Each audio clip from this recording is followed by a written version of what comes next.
आकाशवाणी भोपाल से प्रस्तुत हैं प्रादेशिक समाचार।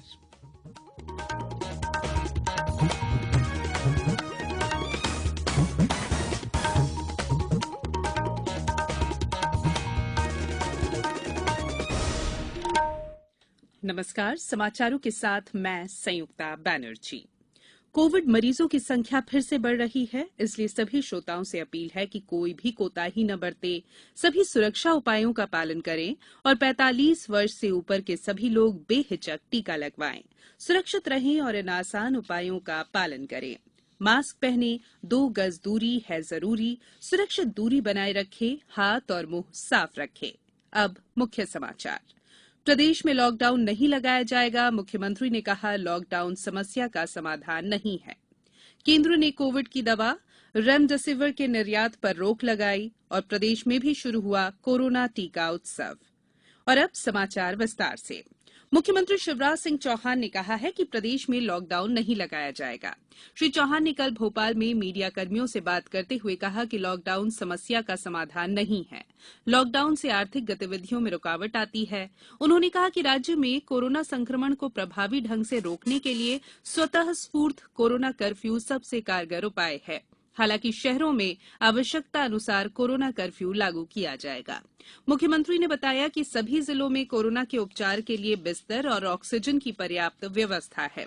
अस्पतालों में रेमडेसिविर इंजेक्शन की निरंतर आपूर्ति की जा रही है। इंजेक्शन के लिए निजी अस्पतालों का कंपनी से टाई अप भी कराया जा रहा है। केंद्र ने देश में कोविड महामारी की स्थिति में सुधार होने तक रेमडेसिविर इंजेक्शन और इसे बनाने में काम आने वाले औषधीय घटकों के निर्यात पर पाबंदी लगा दी है। केंद्रीय स्वास्थ्य मंत्रालय ने कहा है कि देश में कोविड महामारी के मामलों में अचानक तेज बढ़ोतरी दिखाई दी है। ऐसे कोविड रोगियों के इलाज में काम आने वाले इंजेक्शन रेमडेसिविर की मांग भी तेजी से बढ़ी है। मंत्रालय ने कहा कि औषधि विभाग रेमडेसिविर का उत्पादन बढ़ाने के लिए सभी घरेलू निर्माताओं के साथ संपर्क में है। गौरतलब है कि अमेरिका की कंपनी गिलीड साइंसेज के साथ स्वैच्छिक लाइसेंस समझौते के तहत भारत में 7 कंपनियां रेमडेसिविर इंजेक्शन का उत्पादन करती है। राज्य सरकार के दफ्तरों में कोरोना कर्फ्यू यानी लॉकडाउन की अवधि के दौरान प्रथम और द्वितीय श्रेणी के अधिकारियों की उपस्थिति 100% और तृतीय और चतुर्थ श्रेणी के कर्मचारियों की उपस्थिति 25% रोटेशन के अनुसार होगी। सामान्य प्रशासन विभाग ने इस बारे में निर्देश जारी कर दिए हैं। निर्देशों के अनुसार मंत्रालय और राज्य स्तरीय कार्यालयों में जिला कलेक्टर कोरोना कर्फ्यू क्षेत्र में जिला संभाग स्तरीय कार्यालयों को पूरी तरह या आंशिक रूप से संचालित करने का निर्णय ले सकेंगे। उमरिया के विकास कुमार द्विवेदी ने कोविड वैक्सीन लगवाने के बाद आम जनता से अपील की है कि कोरोना महामारी से बचने के लिए वैक्सीन अवश्य लगवाएं। वैक्सीन सुरक्षित है, इससे किसी भी प्रकार का कोई नुकसान नहीं है। लोगों ने कोविशील्ड का इंजेक्शन लगवाया, बड़ी आसानी से बिना भीड़ भाड़ के बड़े अच्छे तरीके से इन्होंने लगाया। आप सभी लोगों से अनुरोध है कि सब कोई आए और कोविशील्ड का टीका लगवाएं ताकि ये फैली हुई महामारी इससे बचा जा सके। कोविड-19 से बचाव और सुरक्षित रहने के 3 उपाय। मास्क लगाएं, 2 गज दूरी है जरूरी, सुरक्षित दूरी रखें, हाथ और मुंह साफ रखें। ब्रेक के बाद बुलेटिन में एक बार फिर आप सभी का स्वागत है। कल से राज्य में ज्योतिबा फुले जयंती 11 अप्रैल से कोरोना टीका उत्सव की शुरुआत हुई। ये उत्सव प्रदेश भर में बाबा साहेब अम्बेडकर की जयंती 14 अप्रैल तक जारी रहेगा। इस बारे में अधिक जानकारी दे रहे हैं हमारे संवाददाता। प्रदेश में कोरोना संक्रमण से 24 और लोगों की मृत्यु के साथ ही मरने वालों की संख्या 4184 तक पहुंच गई है। वहीं प्रदेश में सक्रिय मामलों की संख्या भी 35,316 हो गई है। पिछले 24 घंटों में सबसे ज्यादा 919 लोग इंदौर में संक्रमित हुए हैं, जबकि भोपाल में 793, जबलपुर में 402 और ग्वालियर में 458 नए मामले सामने आए हैं। वहीं दूसरी ओर 3,306 लोगों को स्वस्थ होने के बाद अस्पतालों से छुट्टी दी गई। राज्य में अब तक करीब 3 लाख लोग स्वस्थ हो चुके हैं। इस बीच मध्य प्रदेश में भी ज्योतिबा फुले जयंती से विशेष टीका उत्सव की शुरुआत हुई। प्रदेश के सभी जिलों में बाबा साहेब अम्बेडकर की जयंती तक टीका उत्सव जारी रहेगा।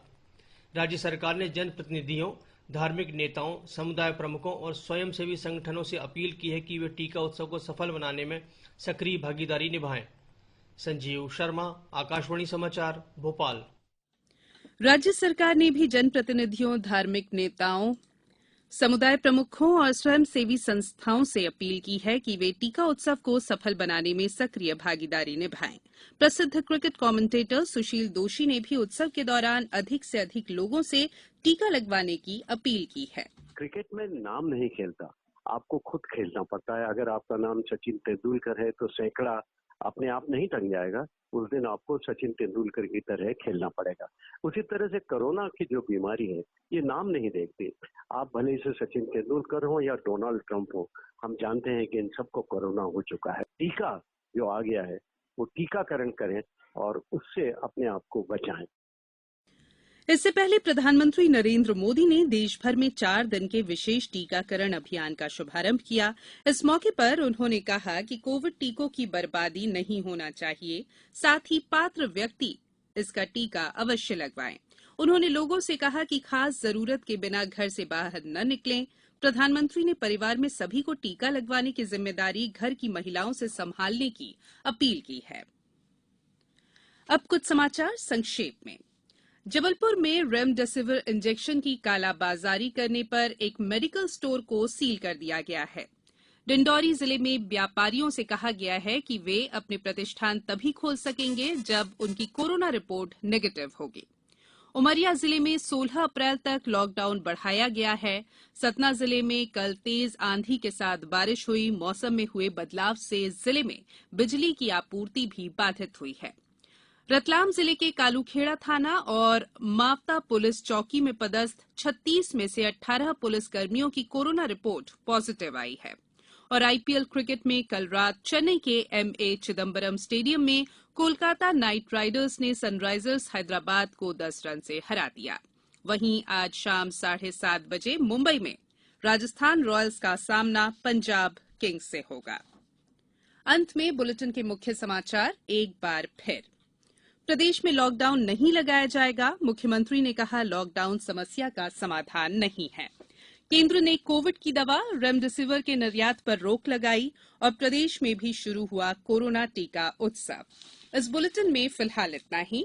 अंत में एक अपील। कोविड मरीजों की संख्या फिर से बढ़ रही है, इसलिए सभी श्रोताओं से अपील है कि कोई भी कोताही न बरते, सभी सुरक्षा उपायों का पालन करें और 45 वर्ष से ऊपर के सभी लोग बेहिचक टीका लगवाएं। सुरक्षित रहें और इन आसान उपायों का पालन करें। मास्क पहनें, 2 गज दूरी है जरूरी, सुरक्षित दूरी बनाए रखें, हाथ और मुंह साफ रखें। इस बुलेटिन में फिलहाल इतना ही। इजाजत दीजिए। नमस्कार।